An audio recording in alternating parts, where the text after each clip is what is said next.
ನೋಡಿ, ಅವರು ಕಾನೂನಾತ್ಮಕವಾಗಿ ಕೇಳಿಕೊಂಡು ನಮಗೆ ಇದನ್ನು ಮಾಡಬೇಡಿ ಅಂತ ಹೇಳಿ ಅವರ ಪ್ರತಿಭಟನೆ ಮಾಡೋದರಲ್ಲಿ ಅಥವಾ ಶಾಂತಿಯಿಂದ ಪ್ರತಿಭಟನೆ ಮಾಡೋದನ್ನು ಬೇಡ ಅಂತ ಹೇಳೋದಿಲ್ಲ. ಆದರೆ ಇದರ ಹಿಂದೆ ರಾಜಕೀಯ ಕಾರಣಕ್ಕೆ, ರಾಜಕೀಯ ಒಂದು ಒತ್ತಡಕ್ಕೆ ಮಣಿದು ಅವರು ಆ ರೀತಿ ಪ್ರತಿಭಟನೆಗಳನ್ನು ಮಾಡಿದರೆ ಸರ್ಕಾರ ಅದನ್ನು ಖಂಡಿತವಾಗಿ ಕಾನೂನಾತ್ಮಕವಾಗಿ ಏನು ಕ್ರಮ ತಗೋಬೇಕು ಅಂತ ಹೇಳ್ತಾರೆ. ಏಕೆಂದರೆ ಇದು ನ್ಯಾಯಯುತವಾಗಿ ಅವರು ಹೋರಾಟ ಮಾಡೋದ್ರಲ್ಲಿ ತಪ್ಪೇನಿಲ್ಲ, ಹೇಳ್ಬೋದು. ನಾವು ಸರ್ಕಾರ ಹೇಳ್ತೀವಿ, ಹೌದು ನಮಗೆ ಈ ರೀತಿ ಈ ಕಾರಣಕ್ಕೆ ಈ ಜಮೀನು ಬೇಕಾಗುತ್ತೆ, ನಿಮಗೂ ಕೂಡ ಒಳ್ಳೇದು ಮಾಡ್ತೀವಿ ಅಂತ ಹೇಳುವಂಥದ್ದನ್ನು ಸರ್ಕಾರ ಹೇಳುತ್ತೆ.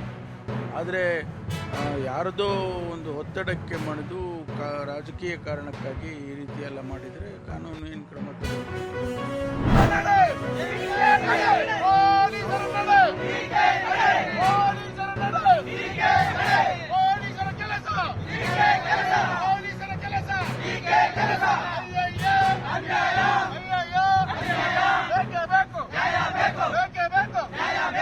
ಬಲದ ಮೂಲಕ ಕಂದಾಯ ಅಧಿಕಾರಿಗಳು, ಸರ್ವೆ ಅಧಿಕಾರಿಗಳು, ರಾಜ್ಯ ಸರ್ಕಾರ ರೈತರ ಜಮೀನಿನ ಮೇಲೆ ಏನು ಬಂದು ಅಳತೆ ಮಾಡ್ಲಿಕ್ಕೆ ಬಂದಿತ್ತು. ಅಂಥ ಸಂದರ್ಭದಲ್ಲಿ ರೈತರು ಮತ್ತೆ ಏನು ಕಂದಾಯ ಅಧಿಕಾರಿಗಳು, ಸರ್ವೆಯವ್ರ ಮೇಲೆ ಏನೋ ಮಾತಿನ ಚಕಮಕಿ ನಡೆದಿದೆ. ಆ ಮಾತಿನ ಚಕಮಕಿ ಜೊತೆಗೆ ಪೊರಕೆ ಸೇವೆ ಮಾಡೋಂಥ ಕೆಲಸ ಮಾಡಿದ್ದಾರೆ. ಯಾಕೆ ಅಂದರೆ ಕಳೆದ 490 ದಿನಗಳಿಂದ ಕೂಡ ಹೋರಾಟ ಮಾಡ್ತಾ ಇದ್ದಾರೆ. ಅದು ಕಣ್ಣು ಕಾಣ್ತಾ ಇಲ್ಲ ರಾಜ್ಯ ಸರ್ಕಾರಕ್ಕೆ.